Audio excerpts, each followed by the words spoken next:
ఇవ్వండి sir, clarification ఇవ్వండి sir. ముఖ్యమంత్రి గారు మాట్లాడినారు కదా, వారి గురించి కూడా మాట్లాడినారు, ఇవ్వండి.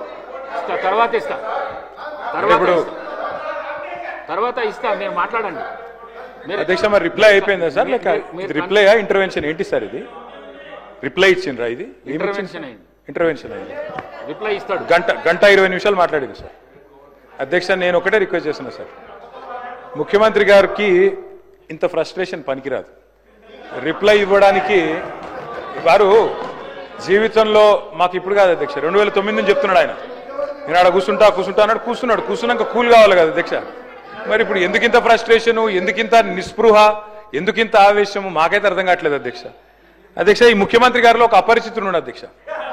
ఎందుకంటే బయట చెప్తాడు అధ్యక్ష, మొన్న రవీంద్ర భారతిలా మనం ఎవడు నమ్ముతలేడు, మనకు అప్పు ఉడతలేదు, ఎవడు నమ్ముతలేడు, దివాలా తీసామని బయట చెప్తాడు. ఇక్కడికి వచ్చాము 1,58,000 కోట్లు అప్పు చేసినా రొమ్ము విరుచుకొని చెప్తున్నారు. మాకు అర్థం కావట్లేదు అధ్యక్ష, ఆయన కరెక్టా ఈయన కరెక్టా, రాము రెమోనా, ఎవరు కరెక్టో తెలుస్తలేదు అధ్యక్ష. ముఖ్యమంత్రి గారు చెప్తున్నారు నేను 18 గంటలు పనిచేస్తున్నా, నేను బ్రహ్మాండంగా పనిచేస్తున్నా, ఒక్కరోజు సెలవు పెట్టలే, నేను 40 సార్లు కాకపోతే 400 సార్లు పోతా ఢిల్లీ. పో అధ్యక్ష, నిన్నెవరు వద్దన్నారు, బ్రహ్మాండంగా తిరుగు అధ్యక్ష. పెట్టుబడులు వస్తున్నాయి దావోస్లో, ఒకటి మించి ఒకటి, 1,78,000 కోట్లు, 40,000 కోట్లు తన్నుకొని వస్తున్నాయి. సంక్షేమం అద్భుతం, అన్ని అయిపోయినాయి 5 గ్యారంటీలు. మరి ఎందుకు అధ్యక్ష ముఖ్యమంత్రి గారు 71,000 కోట్ల ఘాటా పడ్డది, ఖతమైపోయింది, మా 71,000 కోట్ల అంచనాలు తగ్గిందని గన్పూర్లో చెప్పిండు, స్టేషన్ గన్పూర్లో. ఎందుకే అంటున్నా అధ్యక్ష నేను, ఓదికేమో పైసలు లేవంటారు అధ్యక్ష, ఉద్యోగులకు డిఏలకు పైసలు లేవు, 6 గ్యారంటీలకు పైసలు లేవు, తులం బంగారంకు పైసలు లేవు. కానీ మళ్ళీ ఇదే ముఖ్యమంత్రి గారు ఏం చేస్తారు అధ్యక్ష, బ్రహ్మాండంగా ఫ్యూచర్ సిటీ హెచ్ఎండిఏకు 20,000 కోట్లతో టెండర్లు, జిహెచ్ఎంసీలో 7,000 కోట్ల టెండర్లు, వాటర్ వర్క్స్ లో 14,000 కోట్ల టెండర్లు, కొడంగల్ లిఫ్ట్ ఇరిగేషన్ లో 4,400 కోట్ల టెండర్లు, ఫ్యూచర్ సిటీలో 6 లైన్ల మెయిన్ రోడ్డు, 2 వైపులా 2 సర్వీస్ లైన్లు, మొత్తం 10 లైన్లు, 5,000 కోట్లు, మూసీ సుందరీకరణ 1,50,000 కోట్లు. ఇన్నిటికి పైసలున్నాయి కానీ 6 గ్యారంటీలకు పైసలు లేవు, తులం బంగారం పైసలు లేవు, మహిళలకు ఇచ్చేందుకు 2,500 లేవు. దేనికి పైసలు లేవు అధ్యక్ష? రుణమాఫీ అధ్యక్ష. నాకు ఒకటి అర్థం కావట్లేదు అధ్యక్ష, రుణమాఫీ అంటే నేను ముఖ్యమంత్రి గారిని సూటిగా అడుగుతున్నా అధ్యక్ష. వారిది కొడంగల్ నియోజకవర్గం, నా సిరిసిల్ల నియోజకవర్గం అధ్యక్ష. మీరు కావాలంటే ఈరోజు సభ అయిపోయింది కదా అధ్యక్ష, ఈరోజుతోని రేపు మీరు ఏ టైంలో అంటే ఆ టైంలో ముఖ్యమంత్రి గారు పోదాం, కొడంగల్ పోదామా, సిరిసిల్ల పోదామా, ఈ ఊరు కూడా మీ ఇష్టం. ఏ ఒక్క ఊళ్ళనన్నా 100% రుణమాఫీ అయింది అనే మాట చెబితే నేను శాశ్వతంగా రాజకీయాలు వదిలేసి వెళ్ళిపోతా. ఇది నా ఛాలెంజ్, స్వీకరిస్తారా? కొడంగల్ కొండారెడ్డిపల్లి పోదాం అధ్యక్ష అంటే చెప్పడానికి కూడా కొంత ఉండాలి అధ్యక్ష. వారే కదా అధ్యక్ష రైతులను రెచ్చగొట్టింది. 2 లక్షలు తెచ్చుకోండి, ఎంబడే ఓన్రి, డిసెంబర్ 7 నాడు ఇందిరమ్మ రాజ్యం వస్తుంది, 9 తారీఖు నాడు మొదటి సంతకం పెడతా, అయిపోతుంది 2 లక్షల రుణమాఫీ. అయ్యిందా అధ్యక్ష? పోదామా ఏ ఊరికన్నా అధ్యక్ష? నేను అడుగుతున్నా అధ్యక్ష, నేను అడుగుతా ఉన్నా. ఇంకోటి అన్నారు అధ్యక్ష, వారు దేవుని మీద ఒట్టు పెట్టినారు అధ్యక్ష. ఇప్పుడు దేవుని బాధపడే పరిస్థితి వచ్చింది, ఇది ఎక్కడ అని చెప్పి అధ్యక్ష నేను అడుగుతున్నా. వారు అంటారు అధ్యక్ష రైతు బంధు, రైతు భరోసా. నేను అడుగుతున్నా అధ్యక్ష, రైతు భరోసా ఏంది అధ్యక్ష? మీరు చెప్పింది 15,000.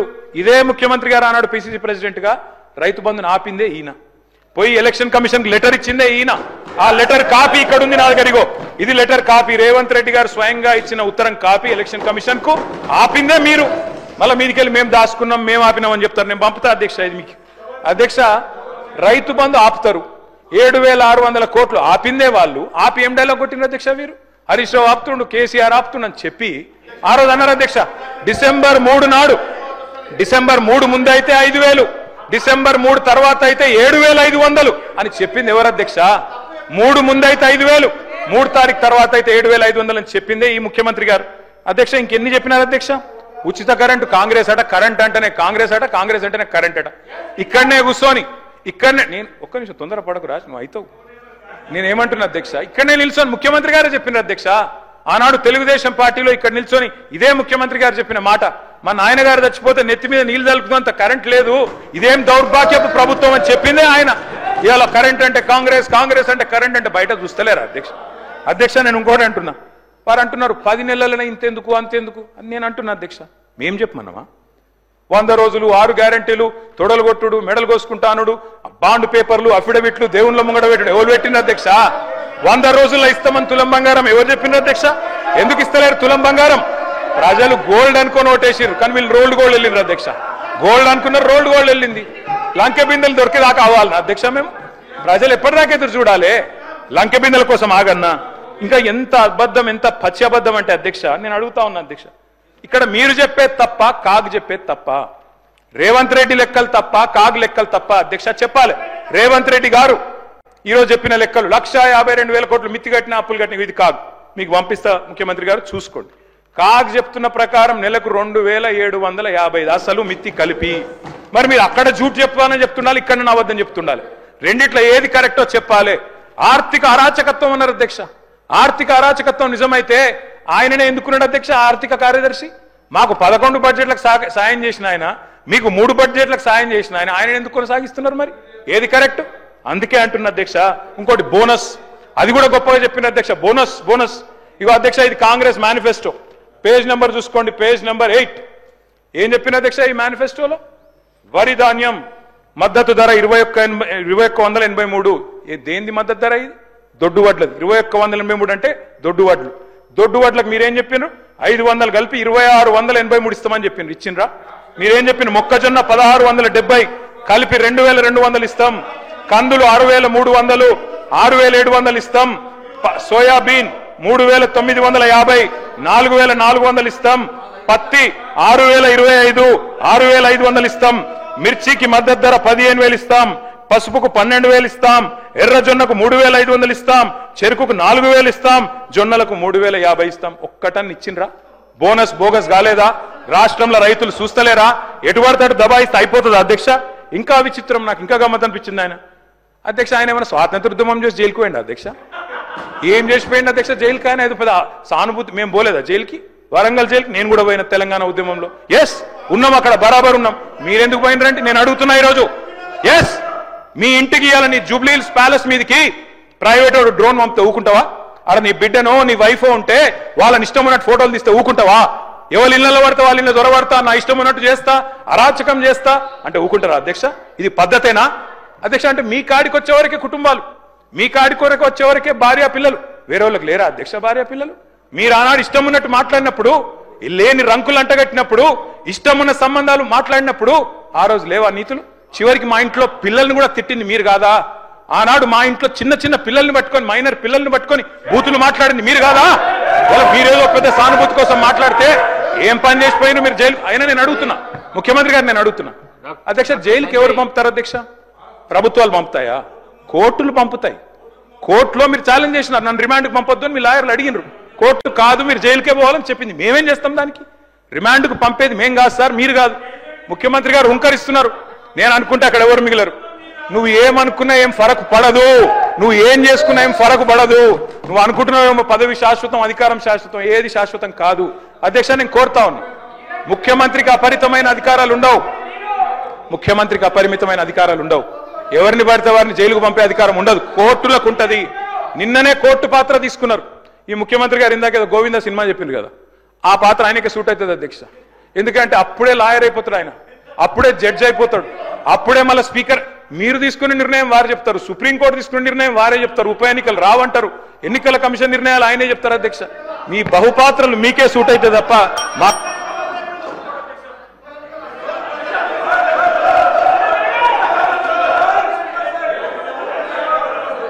సార్. స్పీకర్ సార్, మీరు చెప్పారు ఇన్ని పేర్లు చెప్పారు ప్రాజెక్టులు. నాగార్జున సాగర్, శ్రీశైలం, మంజీరా, మొత్తం కాంగ్రెస్ కట్టిన ప్రాజెక్టుల లిస్టులని చెప్పారు.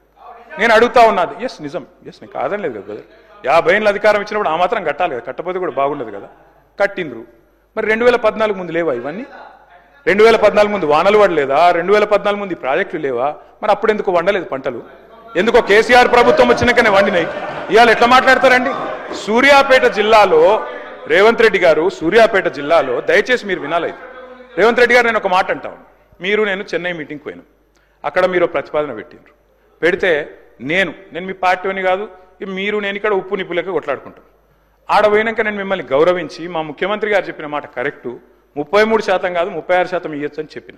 ఎందుకంటే నాకు ఆ సంస్కారం ఉంది. హద్దులు దాటినాక, సరిహద్దులు దాటినాక నువ్వు మా ముఖ్యమంత్రి కాబట్టి నేను కాపాడాలి, నేను గౌరవించాలి, నీకు డిఫెండ్ చేయాలి, అది నా బాధ్యత. కానీ ఇక్కడికి వచ్చిన తర్వాత కూడా మీరు ముఖ్యమంత్రి పదవిలో కూర్చున్న తర్వాత కూడా గంత ఫ్రస్ట్రేషను, గని రంకెలేస్తే కుదరదు. ప్రతిపక్షాల మీద మాటలతో డైలాగులు దాడి చేస్తా, పంచ్ డైలాగులతో దాడి చేస్తా కుదరదు. పరిపాలన అంటే పంచ్ డైలాగులు కాదు. పరిపాలన అంటే ఇప్పుడు మీరు చెప్పిన కష్టాలన్నీ ఉంటాయి. పరిపాలన అంటే ఇప్పుడు మేము 2014లో మేము కూడా ఆడికి వచ్చినాడు ఇవన్నీ కష్టాలతోనే మేము కూడా స్టార్ట్ చేసినాం మెల్లమెల్లగా ఒక్కొక్కటి సెట్ చేసుకుంటేనే వీడి దాకా వచ్చినాం. I wish you the best Revanth Reddy గారు. కానీ దయచేసి మీరు అన్నారు కదా కక్ష సాధింపు లేదు. కక్ష సాధింపు లేకపోతే నేను అడుగుతున్నా అధ్యక్ష, ఎందుకు రద్దు చేసినారు అధ్యక్ష? మేము తెచ్చిన పథకాలను, మేము తెచ్చిన ప్రాజెక్టులను. అప్పటికే ఎయిర్పోర్ట్ మెట్రో టెండర్ అయిపోయింది. రేవంత్ రెడ్డి గారికి ఒకటే కోపం ఏంటంటే వీళ్ళు తెచ్చిరు నేను రద్దు చేయాలి, చేసి పారేసిండు. ఓకే, నో ప్రాబ్లం, ప్రభుత్వం మీది, మీ ఇష్టం. ఫార్మా సిటీ రద్దన్నారు, ఫార్మా విలేజ్లు ముద్దన్నారు. ఏమైంది అధ్యక్ష? మీ సొంత నియోజకవర్గం రేవంత్ రెడ్డి గారు కొడంగల్ ఏం జరిగింది? ఈ రోజు నేను అడుగుతా ఉన్నా అధ్యక్ష, ముఖ్యమంత్రి గారు తప్పు కాదు, ఆయన బిజీగా ఉంటాడు సహజంగానే. ముఖ్యమంత్రి అంటే ఆయనకు నిజంగా కూడా 18 గంటలు కాదు 24 గంటలు పని చేసినా కావాల్సినంత పని ఉంటుంది. కానీ ఏం జరిగింది రేవంత్ రెడ్డి గారు? మీకు మరి లగచర్లలో ఒకటి పెట్టాలనుకున్నప్పుడు ఏం చేయాలా? మీరో మీ బ్రదరో లేకపోతే మీ నాయకులో అందరు కలిసి కాన్ఫిడెన్స్లో తీసుకొని వాళ్ళను అట్లా కాదు ఇట్లా అని ఒప్పించి మంచి జరుగుతుంది మనకని చెప్పి ఒప్పించి చేయాలి. కానీ మీరేం చేసిండ్రు? వాళ్ళు ధర్నాలు చేస్తే పట్టించుకోవాలి, రాస్తారోకలు చేస్తే పట్టించుకోవాలి. 9 నెలలు అక్కడ టెంట్ పడితే పోయినోళ్ళు లేరు, అడిగినోళ్ళు లేరు. ఆఖరికి అధికారులు పోతే లొల్లయింది. ఆ లొల్లిని మాకంట కట్టి మేమేదో చేసినామంటే నేను రేవంత్ రెడ్డి గారికి విజ్ఞప్తి చేస్తున్నా, మీరు మీరు మీరు మీ ఎట్లా సార్ ఇది? సార్ ముఖ్యమంత్రి గారు గంట మాట్లాడారు, ఇప్పుడు ఎల్ఏ మినిస్టర్ గారు ఒక 20 నిమిషాలు మాట్లాడినారు సార్. 2 రిప్లైలు 3 రిప్లైలు కరెక్ట్ కాదు సార్. దయచేసి ఒక రిక్వెస్ట్ సార్. నేను సరే ఇక విమర్శల జోలికి పోను, కన్స్ట్రక్టివ్గా చెప్పమన్నారు, కన్స్ట్రక్టివ్గానే చెప్తా సార్. కాకపోతే ఒక విజ్ఞప్తి సార్, మీరు అన్నారు లగచర్లలో ఎందుకు పంచాయతీ. నేను ఒకటే మాట చెప్తా అధ్యక్ష, దానిలో ఏం కాంట్రవర్సీ చెప్తలేను. నేనేమంటున్నా సార్, ఇక్కడ సభ్యులు లేచి లేదా బయట మీరు కానీ ఏం చెప్తున్నారు? బయట మీరు ఫార్మా అంటే విషయం, ఫార్మా అంటే పొల్యూషన్ అని చెప్తారు, అందుకే ఇక్కడ వద్దన్నామని చెప్తారు. మరి అక్కడ పోయి పెడతా అంటారు. వాళ్ళు ఎందుకు ఆహ్వానిస్తారు?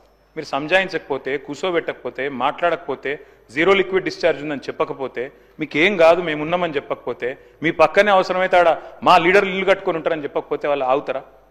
అది జరిగింది. మీరు సంజాయించురు, మేము వద్దంటలేం. ఫార్మా విలేలు పెడతా అన్నారు కదా, పెట్టుండ్రి. అధ్యక్ష మేము ఒకటి అడుగుతా ఉన్నాం అధ్యక్ష, ముఖ్యమంత్రి గారు స్వయంగా అంటారు ఇండియా టుడే కాంక్లేవ్లో ఎల్ఎన్టీ CFO నేను జైలేమన్నా అని చెప్తారు. ఉంటుందా అధ్యక్ష ఇన్వెస్టర్ కాన్ఫిడెన్స్? కరెక్టా అది? ఇంకోటి అధ్యక్ష, ఫార్మా సిటీ ఎన్ని యూటర్న్లు కొట్టినారు అధ్యక్ష? కోట్లనేమో ఉందంటారు, కోర్టు బయటనేమో లేదంటారు. ఒకరోజు ఫార్మా సిటీ అంటారు, ఇంకో రోజు ఫ్యూచర్ సిటీ, తెల్లారి AI సిటీ, ఇంకో రోజు 4th సిటీ. అంటే గిన్ని యూటర్న్లు ఉంటే నేను అడుగుతున్నా అధ్యక్ష, aunt you misleading the court today? మీరు ఒక్క ఫార్మా ఇండస్ట్రీ కన్నా 1 ఎకరం అక్కడ కేటాయించినరా? దయచేసి నేను అడుగుతా ఉన్నా అధ్యక్ష, మీరు రిప్లైలో చెప్పండి అధ్యక్ష. నేను అడుగుతా ఉన్నా అధ్యక్ష, ఈ రోజు పోటీలు పడి రాయితీలు ఇచ్చి పరిశ్రమలు ఆకర్షించే రికార్డ్ సైడ్ సార్. నేనేమంటాను సార్ అంటే దయచేసి మీ ద్వారా ప్రభుత్వానికి కోరుతాను. ఇప్పుడు ముఖ్యమంత్రి గారు మీరు దయచేసి ఇప్పుడే మీరు వెంకటరెడ్డి గారు మాట్లాడింది మీరు విన్నారు. గిట్ల మాట్లాడినందుకే లగచర్లలో వదిలేయింది. ఇక్కడ విషము ఫార్మా అని చెప్పి ఇట్లా మాట్లాడినందుకే ఆడ భయపడ్డారు. నేను ఏమంటున్నా అంటే ప్రభుత్వానికి ఒక కన్సిస్టెన్సీ ఉండాలి. ఇప్పుడు టెక్నాలజీ వచ్చింది, ZLD వచ్చింది, జీరో లిక్విడ్ డిశ్చార్జ్ వచ్చింది, గ్రీన్ ఫార్మాసిటీ అని మీరు అంటారు, పెట్టిందే మేము గ్రీన్ మొత్తం టెక్నాలజీ అని. నేనేమంటున్నా అంటే దయచేసి ఇక్కడో మాట మాట్లాడతాం, బయటో మాట మాట్లాడతాం అంటే ప్రజలు అర్థం చేసుకుంటారు. మీరు అన్నారు ఏదో మీ సొంత పేపర్లో రాశాను, ఇది ఎకనామిక్ టైమ్స్, ఇంకో economic times and times of India 3 కంపెనీలు ప్రీమియర్, కేన్స్ అండ్ కార్నింగ్ పోయినాయని చెప్పి మరి స్పీకర్ గారి ద్వారా మీకు పంపుతాను, చూసుకోండి. అట్లాగే నేను అడుగుతా ఉన్నా అధ్యక్ష, మరి మీరు అన్నారు అధ్యక్ష, ఈ ముఖ్యమంత్రి గారు తరచుగా కోట్ చేస్తూ ఉంటారు కాళోజీ నారాయణరావు గారిని. కాళోజీ గారు చెప్పినారు అధ్యక్ష, రాజుల రాజ్యాలు, యోధుల యుద్ధాలు, వర్షకుల వాణిజ్యాలు, కర్షక నీ కర్రు కదిలినన్నాళ్లే అన్నారు. అంటే రైతు బాగుంటేనే రాజ్యం బాగుంటుందని చెప్పడానికి కాళోజీ నారాయణరావు గారు ఆ మాట అన్నారు అధ్యక్ష. కానీ ఏమైంది అధ్యక్ష, ఈరోజు తెలంగాణలో పంటలు ఎండుతున్నాయని చెప్పి వాళ్ళ ట్యాంకర్లతో నీళ్లతో పంటలు కాపాడుకునే ప్రయత్నం బలంగా చేస్తూ ఉన్నారు. మాట్లాడితే కూలేశ్వరం అధ్యక్ష, మీరు మంత్రులు, మీరు అట్లా అనాలోచితంగా అంత ఈజీగా కూలేశ్వరం అని మాట్లాడితే అది మన రాష్ట్రానికి నష్టం. అదేదో కేసీఆర్ గారు వ్యక్తిగతంగా ఆయన కోసం కట్టుకున్న ప్రాజెక్టో లేదా ఇంకోళ్ళ కోసం కట్టిన ప్రాజెక్టో కాదు కదా. మేడిగడ్డ అధ్యక్ష, కాళేశ్వరంలో మొత్తం ఒకటి కాదు అధ్యక్ష, మేడిగడ్డ, అన్నారం, సుందిల్లా 3 బ్యారేజ్లు, 19 రిజర్వాయర్లు, 21 పంప్ హౌజులు, 100 కిలోమీటర్ల సొరంగ మార్గాలు, 1000 కిలోమీటర్ల కాలువలు. కాళేశ్వరం కూలిపోయిందంటారు అధ్యక్ష. దిక్కు ఇదే ముఖ్యమంత్రి గారు మళ్ళా కొండపోచమ్మ సాగర్ నుంచి, మల్లన్న సాగర్ నుంచి హైదరాబాద్కు నీళ్లు తెస్తా అంటారు. అందుకే అంటున్నా అధ్యక్ష అపరిచితుడు. ఎందుకంటే కూలేశ్వరం వాళ్ళే అంటారు. మరి కొండపోచమ్మ సాగర్, రంగనాయక సాగర్ దగ్గర పోయి మంత్రి గారు అక్కడనేమో ప్రార్థనలు చేసి 1,00,000 ఎకరాలకు నీళ్లు ఇస్తున్నామని చెప్తారు. మరి కాళేశ్వరం కూలిపోతే కొండపోచమ్మ సాగర్ ఎక్కడిది, మల్లన్న సాగర్ ఎక్కడిది, గంధమల్ ఎక్కడిది, బస్వాపూర్ ఎక్కడిది, కట్టిన రిజర్వాయర్లు 218 TMCల. స్పీకర్ సార్ ఎందుకు సార్ కూర్చుంటానండి, మీ వాళ్ళదే బాగా వినసొంపు ఉంది కదా, కూర్చుంటాను. మీరు కూర్చోమంటే కూర్చుంటారు. అసలు మీ టైం అయిపోయింది. 2 గంటలు వాళ్ళని మాట్లాడించి ఎట్లా సార్ ఇది? కూర్చుంటాండి సార్, ఎట్లా సార్? మీరు ఒక కమ్యూనిస్ట్ యోధుడు, తెలంగాణ కోసం నిరాహార దీక్ష చేసిన కొత్తగూడెం బిడ్డ మీరు. మీరు అట్లాంటిది మీరు కూడా మమ్మల్ని ఇట్లా గొంతు నొక్కితే ఎట్లా సార్? ముఖ్యమంత్రి గారు అంత ఫ్రస్ట్రేషన్ లో, అంత ఆవేశంలో, అంత ఆవేశం, అంత అయ్యో పదవిలోకి వచ్చిన తర్వాత కూడా ఇంత ఫ్రస్ట్రేషన్ నా జీవితంలో ఎవరిలో చూడలేదు సార్ నేను. అరే మొత్తం ఇంత దాడి, ఇంత ఉక్రోషం.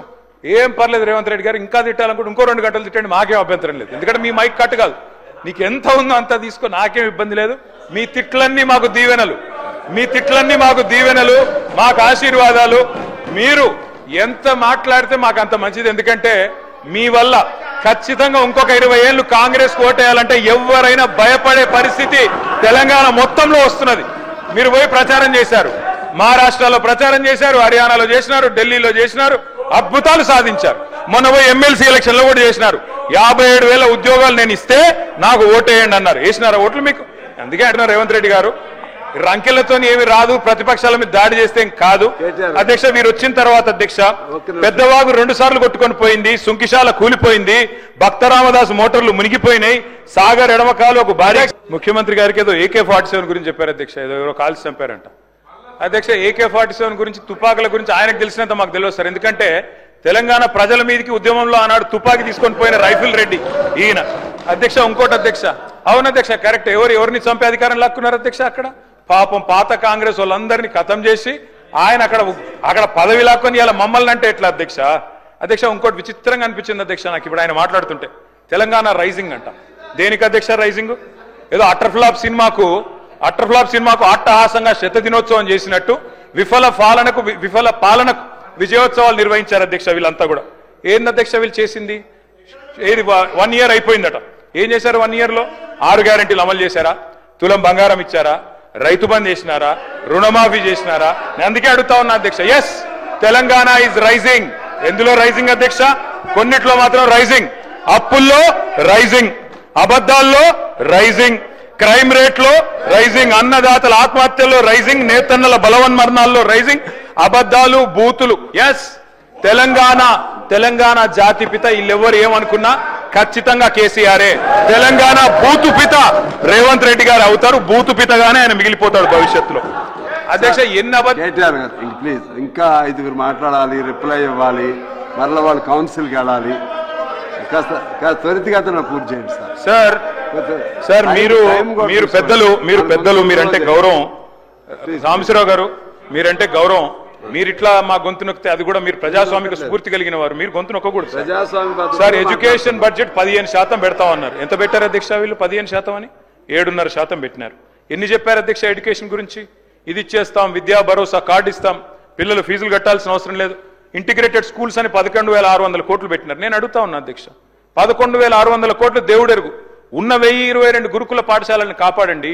88 మంది చచ్చిపోయినారు ఇప్పటికీ, దయచేసి వాళ్ళకి కాంపెన్సేషన్ ఇవ్వండి. రైతులు 513 మంది ఇప్పటికీ ఆత్మహత్యలు చేసుకున్నారు. నేను లిస్టు పంపిస్తా ఉన్నాను గౌరవ ఎల్ఏ మినిస్టర్ గారికి మీ ద్వారా. దయచేసి వీరికి నష్టపరిహారం ఇవ్వండి. అధ్యక్ష, నేను ఒకటే రిక్వెస్ట్ చేస్తా ఉన్నాను సార్. ఈ రోజు ఉన్న 1022 గురుకుల పాఠశాలల్లో పిల్లలు విషాహారంతో బాధపడుతుంటే వారి గురించి మాట్లాడకుండా, నెలలుగా అక్కడ వాళ్లకు అద్దె భవనాలకు రెంట్ ఇవ్వకుండా ఓనర్లు తాళాలు వేసుకొని పోతుంటే, గురుకులాలు మూతపడుతుంటే, 40,000 అప్లికేషన్లు తగ్గిపోతుంటే మేమేదో విద్యకు చేసినామంటే ఎట్లా నమ్మాలి అధ్యక్ష? 1931 పాఠశాలలు మూతపడ్డాయని చెప్పి మంత్రి గారే స్వయంగా చెప్పారు అధ్యక్ష మొన్న పద్దుల్లో. విదేశీ విద్య మీద కూడా చెప్పలేకపోతా ఉన్నారు. 20 లక్షల రూపాయలు కేసీఆర్ ఇస్తే మేము 25 లక్షలు ఇస్తామన్నారు, కానీ ఇవ్వలేదు అధ్యక్ష. మరి ఇవ్వాలని చెప్పి కోరుతా ఉన్నా. వారు చెప్పారు అధ్యక్ష, ఫీజు రీయింబర్స్మెంట్ బకాయిల గురించి మాట్లాడతారు. అధ్యక్ష, మేము గవర్నమెంట్లోకి వచ్చినాడు 1800 కోట్లు బకాయిలు ఉండే, మేము కట్టలేదు అధ్యక్ష. మీరు వచ్చినాడు బకాయిలు ఉంటాయి. గవర్నమెంట్ ఇస్ కంటిన్యూస్ ప్రాసెస్, మీరు ఇవ్వాలి. 8,000 కోట్లు ఫీజు రీయింబర్స్మెంట్ బకాయిలు ఉన్నాయి, దయచేసి చెల్లించాలని చెప్పి ప్రభుత్వాన్ని నేను కోరుతా ఉన్నా అధ్యక్ష. ప్రతి విద్యార్థికి 5 లక్షల విద్యాబంధు కార్డు ఇస్తామన్నారు. ఫీజు తల్లిదండ్రులు చెల్లించే భారం ఉండదన్నారు. బడ్జెట్ ను సవరించండి, ఒక 5,000 కోట్లు కేటాయించండి. స్కూటీలు అన్నారు అధ్యక్ష, మరి ఆ అందాల పోటీలు మానేసి స్కూటీలు ఇవ్వండి అధ్యక్ష. దానికోసం ఒక 500 కోట్లు పెడితే స్కూటీలు ఇవ్వచ్చు కొంతమంది కన్నా. విద్యా జ్యోతులు అన్నారు, 10 పాస్ అయితే 10,000, ఇంటర్ పాస్ అయితే 15,000, గ్రాడ్యుయేషన్ పూర్తి చేస్తే 25,000, పీజీ అయితే 1,00,000, రీసెర్చ్ స్కాలర్కి నెలకు 10,000. అదేవిధంగా ఇంకా చాలా చెప్పారు అధ్యక్ష. 1000 కోట్లు దయచేసి బడ్జెట్ను రీఅప్రోప్రియేట్ చేసి వారికి కేటాయించాలని చెప్పి నేను కోరుతా ఉన్నా అధ్యక్ష. అధ్యక్ష 2 లక్షల ఉద్యోగాల గురించి ముఖ్యమంత్రి గారు చెప్పారు అధ్యక్ష. వారు ఇచ్చింది కేవలం 11,000 ఉద్యోగాలు అధ్యక్ష. మిగతా అన్ని మా గవర్నమెంట్ లో ఇచ్చిన నోటిఫికేషనే. ఆ వీటికి మాత్రమే వాళ్ళు కాయిదాలు ఇచ్చుకున్నారు తప్ప ఇంకోటి కాదు. గ్రూప్ 1 పోస్టులు 1000కి పెంచుతామన్నారు, పెంచలేదు. గ్రూప్ 2 పోస్టులు 2000 చేస్తామన్నారు, చేయలేదు. గ్రూప్ 1 మెయిన్స్ కి 1:100 రేషియో ఇస్తామన్నారు, చేయలేదు. జీవో నంబర్ 46 రద్దు చేయలేదు. జీవో 29 తెచ్చారు, బలహీన వర్గాల నోట మట్టి కొట్టారు. 20,000 టీచర్ల పోస్టులు ఖాళీ ఉన్నాయన్నారు, వాటిని భర్తీ చేయలేదు. కేవలం 11,000 ఉద్యోగాలు మాత్రమే చేశారు అధ్యక్ష. అధ్యక్ష గిగ్ వర్కర్స్ అని ఉంటారు. మనం స్విగ్గీ, జొమాటో ఇవన్నీ ఆర్డర్ చేస్తూ ఉంటాం. Swiggy, Zomato, Flipkart, Amazon, Zepto, Instamart, Rapido వాళ్ళందరి కోసం రాహుల్ గాంధీ గారు స్వయంగా వచ్చి చెప్పారు గిగ్ వర్కర్స్ బోర్డు పెడతామన్నారు. పెట్టండి, డబ్బులు కేటాయించండి, వాళ్ళకు ఒక 500 కోట్లు కేటాయించండి. అధ్యక్ష ఆడపిల్లల మీద కూడా అశోక్ నగర్ లో అమానుషంగా ప్రవర్తించారు, లాఠీ చార్జీలు కూడా చేశారు. దయచేసి ప్రజాపాలనలో అట్లాంటి పరిస్థితి ఉండకూడదు. తెల్లారులేస్తే ప్రజాపాలన అంటారు, కానీ నేతి బీరకాయలో నెయ్యి ఎంత ఉందో మీ ప్రజాపాలన ప్రజాస్వామిక స్ఫూర్తి కూడా అంతే ఉన్నట్టుగా కనబడతా ఉన్నది అధ్యక్ష. అధ్యక్ష 1,000,000 మంది మహిళల్ని కోటీశ్వరులు చేస్తామంటున్నారు అధ్యక్ష, కానీ అత్తాకోడలకు పంచాయతీ పెట్టినారు అధ్యక్ష. మొన్న ఈ మధ్యన నేను సూర్యాపేట పోతే అక్కడ ఒక అవ్వ దగ్గర పోతే అధ్యక్ష అక్కడ జరిగిన చిన్న ఉదంతం అధ్యక్ష. ఆ పెద్దామ చెప్తున్నది అధ్యక్ష, నా కొడుకు పెళ్లి చేసిన సార్ 6 నెలల కిందట. నేను అనుకున్నా మా కోడలి పిల్ల తులం బంగారం తెస్తుందేమో, నెలకు 2,500 వస్తుందేమో అనుకున్నా. ఆమె ఏం తెలియదని చెప్తా ఉంది అధ్యక్ష. ఆ కోడలి పిల్ల బాగా గడుస్తుంది అధ్యక్ష. ఆమె కూడా అంటున్నది అధ్యక్ష, నేను కూడా చెప్పినాను సార్, నేను కూడా అనుకున్నా మా అత్తకు 4,000 పెన్షన్ వస్తుందేమో అనుకున్నా, వస్తలేదు, మరి నేనేం చేయాలన్నది. అత్తకి ఇస్తా అన్నారు, మామకి ఇస్తా అన్నారు, 4,000 పెన్షన్ అన్నారు, వస్తలేదని చెప్పి అత్తా కోడళ్ళ పంచాయతీలు పెడతా ఉన్నారు సార్. అధ్యక్ష అప్పట్లో నేను చిన్నగా ఉన్నప్పుడు ఊర్లలో పేరు రాసేది అధ్యక్ష, గోడల మీద రాసేది ఓ స్త్రీ రేపురా అని. ఇలా వీళ్ళ పరిపాలన అట్లే ఉంది అధ్యక్ష. ఏది అడిగినా ఓ స్త్రీ రేపురా. మహిళల్ని కోటీశ్వరులు చేస్తారట, 1,000,000 మందిని. ఎట్లా చేస్తారో వీళ్ళకి ప్లాన్ ఉందో లేదో తెలియదు, కానీ ప్రజలకు మాత్రం అర్థమైంది అధ్యక్ష. 40% బడ్జెట్ చూసిన తర్వాత మొత్తానికి అర్థమైపోయింది అధ్యక్ష. 1,67,00,000 మంది ఆడబిడ్డలు ఎదురు చూస్తా ఉన్నారు. ఖచ్చితంగా నెలకు 2,500 ఇవ్వాలని 18 ఏళ్లు నిండిన ఆడబిడ్డలు, వారి కోసం ఒక 10,000 కోట్లు అంచనాలు సవరించి కేటాయించాలని చెప్పి నేను కోరుతా ఉన్నా అధ్యక్ష. బంగారం అన్నారు, మరి లంక బిందెలు దొరికినాక ఇస్తారా, ఎప్పుడు ఇస్తారా చూడాలి అధ్యక్ష, చూద్దాం అధ్యక్ష. కేసీఆర్ కిట్ ఎగిరిపోయింది, న్యూట్రిషన్ కిట్ ఆగిపోయింది, సీఎం బ్రేక్ఫాస్ట్ రద్దయింది. తల్లి బిడ్డలకు మరి మాతా శిశువులకు కూడా మంచి జరిగే మంచి పథకాలను కూడా రద్దు చేశారు అధ్యక్ష. బతుకమ్మ చీరలు బంద్, రంజాన్ తోఫా బంద్, క్రిస్మస్ కానుక బంద్, ఆఖరికి ఆశాలు, అంగన్వాడీలు మీరు కూడా వాళ్ళని రిప్రజెంట్ చేశారు సార్. 18,000 జీతం ఇస్తామని మేనిఫెస్టో చైర్మన్ గారు పెట్టారు, వాళ్ళకు కూడా ఇవ్వలేదు అధ్యక్ష. వాళ్ళకు ఒక 500 కోట్లు కేటాయించండి అధ్యక్ష. మొత్తం ఇంకా చాలా ఉన్నాయి అధ్యక్ష చెప్పాలంటే. క్రైమ్ రేట్ పెరిగిపోతా ఉందని చెప్పి స్వయంగా డీజీపీ గారే హైదరాబాద్ లో 40% పెరిగిందని, సైబరాబాద్ లో 64% పెరిగిందని చెప్తా ఉన్నారు అధ్యక్ష. చాలా జరుగుతూ ఉన్నాయి అధ్యక్ష. ప్రోటోకాల్ వైలేషన్స్ ఇంకా చెప్తే చాలా ఉంటాయి. క్రైమ్ రేట్ ఎట్లా ఉందంటే, పరిస్థితి ఎంత అధ్వానంగా ఉందంటే, మా హరీష్ రావు గారి మీద కాంగ్రెస్ నాయకుడు అంటాడు అధ్యక్ష, పెట్రోల్ పోసి చంపేస్తా అంటాడు, కానీ చర్యలు ఉండవు, కేసులు కావు. కానీ మా మీద మాత్రం చిన్న వాటి కేసులు, జైలు. ఏం పర్వాలేదు అధ్యక్ష. ఉద్యోగులు మీరు కూడా మాట్లాడుతూ ఉంటారు సార్, మీ దగ్గర కూడా వచ్చారు ఉద్యోగులు, మీరే చెప్పారు కొత్త పీఆర్సీ ఇస్తాం, డిఎల్ ఇస్తామన్నారు. 5 డిఎల్లలో ఒకటి ఇచ్చారు అధ్యక్ష, మహాప్రభు అని వేడుకుంటే. ఇప్పుడు ఉద్యోగులు కొత్త నిర్వచనాలు చెప్తున్నారు సార్. ఐఆర్ అంటే ఇప్పట్లో రాదు, డిఏ అంటే దయచేసి అడగొద్దు, పీఆర్సీ అంటే పనికిరాని చర్చలు. అట్లా అయిపోయింది అధ్యక్ష ఈరోజు పరిస్థితి. ఓల్డ్ పెన్షన్ స్కీమ్ తెస్తామన్నారు, ఎప్పుడు తెస్తారో చెప్పాలని చెప్పి నేను కోరుతా ఉన్నా అధ్యక్ష. చాలా మందిని బెటాలియన్ పోలీసు వాళ్ళను పోలీస్ అడిగినందుకు వాళ్ళ మీద కేసులు పెట్టి 10 మందిని సస్పెండ్ చేశారు. వ్యవసాయ విస్తరణ అధికారులను సస్పెండ్ చేసినారు. ప్రజా పాలన అంటారు, మరి ఎట్లా ఉందంటే అధ్యక్ష వీళ్ళు చెప్పేది. Okay sir, I'm concluding sir. అధ్యక్ష వీళ్ళు చెప్పేది ఎట్లా ఉందంటే అధ్యక్ష, ప్రజాపాలన ఎట్లుందంటే అధ్యక్ష, వీళ్ళు చేసేది మొహబ్బత్ కా దుకాన్ కాదు అధ్యక్ష, వీళ్ళది నఫరత్ కా నయా బజార్ అధ్యక్ష. ఇందిరమ్మ రాజ్యం అంటే ఏందో అనుకున్నాం అధ్యక్ష, ఎమర్జెన్సీ రోజులు తిరిగి తీసుకొచ్చినారు అధ్యక్ష. ప్రజాపాలనలో ప్రజాస్వామిక స్ఫూర్తి ఎంత ఉందంటే, ఇప్పుడే నేను చెప్పాను అధ్యక్ష, నేతి బీరకాయలో నెయ్యి ఎంత ఉన్నది. ఒక మాట, మొన్న మధ్యన పెద్ద మనిషి నాంపల్లి స్టేషన్లో దిగినాడు సార్. దిగి ఆటో ఎక్కాడు, బెస్ట్ హోటల్కి తీసుకుపోమన్నాడట సార్. తీసుకుపోయినాడు ఆయన, పాపం ఆటో ఆయన. తీసుకపోతే భోజనం చేసినాడు. భోజనం చేస్తే భోజనం మాత్రం చెత్తగా ఉందట. ఆయన పోయి అడిగినాడట, ఏమయ్యా బెస్ట్ హోటల్కి తీసుకుపోమంటే మరి ఇంత ఫుడ్ ఇంత వరస్ట్గా ఉంది ఎందుకు ఆయన అడిగినట. సార్ నువ్వు బెస్ట్ హోటల్ అన్నావు కానీ హోటల్ పేరు అడగలే కదా సార్, హోటల్ పేరు బెస్ట్ పేరు అన్నాడట. మీది కూడా గట్లనే ఉన్నది. పేరేమో ఇంటి పేరేమో కస్తూరి వారు, ఇల్లంతా గబ్బిలాల కంప అన్నట్టు పేరేమో ప్రజాపాలన, చేసేది మాత్రం ప్రజా పీడన అధ్యక్ష. ఆర్టీసీ కార్మికులు మా ప్రభాకర్ అన్నను, మా మిత్రుడు, మా పెద్దన్న, వారిని కోరుతా ఉన్న అధ్యక్ష, అపాయింటెడ్ డే ప్రకటించండి. అపాయింటెడ్ డే ప్రకటించండి, దయచేసి వారిని కాపాడండి. వారు ఎదురు చూస్తా ఉన్నారు, వారందరూ కూడా అడుగుతా ఉన్నారు. ఆటో డ్రైవర్లు 30 మంది ఆత్మహత్య చేసుకున్నారు, వారిని కాపాడండి. పల్లెల్లో నిన్ననే హరీష్ రావు గారు అడిగారు, సర్పంచ్ల పెండింగ్ బిల్లులు అయిపోతుంది సార్. పల్లెల్లో పెండింగ్ బిల్లుల వల్ల ఈరోజు మొత్తం ఎక్కడికక్కడ పారిశుద్ధ్యం పడకేసింది. దయచేసి ₹1,00,00,000 వరకు మేము చిన్న కాంట్రాక్టర్ల బిల్లులు మార్చి 31 లోపల ప్రతి సంవత్సరం రిలీజ్ చేసేది, దయచేసి రిలీజ్ చేయాలని కోరుతా ఉన్నా. ఆ సర్పంచ్లందరూ ఆందోళన చేస్తా ఉన్నారు, వారి కోసం దయచేసి మీరు స్పందించాలని కోరుతా ఉన్నా. అధ్యక్ష, దయచేసి బీసీ డిక్లరేషన్ లో పెద్దలు మరి ఆనాడు సిద్ధరామయ్య గారు వచ్చి చేసినారు అధ్యక్ష. 20,000 కోట్ల బడ్జెట్ పెడతామన్నారు, కానీ 2 బడ్జెట్లు కలిపితే కూడా 20,000 కోట్లు కాలేదు. దయచేసి బడ్జెట్ ను సవరించి 20,000 కోట్లు కేటాయించండి. బీసీ సబ్ ప్లాన్ తీసుకురండి, మీరే చెప్పినారు తీసుకొస్తామని, తీసుకురావాలని చెప్పి కోరుతా ఉన్నా. అట్లాగే అధ్యక్ష, మీరు మరి మత్స్యకారులకు సంబంధించి గౌడన్లకు సంబంధించి 25% రిజర్వేషన్లు చేస్తామన్నారు, వైన్ షాప్లలో చేయండి. దళితుల విషయంలో గిరిజనుల విషయంలో మీరే చెప్పారు అధ్యక్ష. కేసీఆర్ ప్రభుత్వం దళిత బంధు 10 లక్షలు ఇస్తున్నది, మేము 12 లక్షలు ఇస్తామన్నారు, ఇవ్వాలని చెప్పి నేను కోరుతా ఉన్నా. సవరించి అంచనాలు సవరించి 10,000 కోట్లు ఇవ్వాలని చెప్పి కోరుతా ఉన్నా. అదేవిధంగా గిరిజనులకు చెప్పినారు అధ్యక్ష, వాళ్ళకు కూడా కుటుంబానికి 12 లక్షలు ఇస్తామన్నారు, 12 లక్షలు ఇవ్వాలని చెప్పి కోరుతా ఉన్నా. సవరించి వారికి కూడా ఒక 5,000 కోట్లు కేటాయించాలని కోరుతా ఉన్నా. మైనారిటీ సబ్ ప్లాన్ తెస్తామన్నారు, తెమ్మని కోరుతా ఉన్నా. గత సంవత్సరం 3,000 కోట్ల బడ్జెట్ పెట్టారు, కానీ 1,000 కోట్లే ఖర్చు అయింది అధ్యక్ష. దయచేసి నేను విజ్ఞప్తి చేస్తా ఉన్నా. ఇవాళ ఒక్క మాట చెప్పి నేను ముగిస్తాను అధ్యక్ష. ఇవాళ రాష్ట్రం అంతా ఏమనుకుంటారు అధ్యక్ష అంటే, ఎందుకంటే ఎల్లుండి రంజాన్ ఉన్నది సార్, అందుకే చెప్తా ఉన్నా. ఉర్దూ కూడా నాకు చాలా ఇష్టమైన లాంగ్వేజ్ సార్. అయిపోయింది సార్, ఐఎమ్ కంక్లూడ్. రాష్ట్రం అంతా ఒకటే అనుకుంటున్నారు సార్. సిర్ఫ్ జుబా పే తే झूठे वादे, दिल में थे सारे गलत इरादे.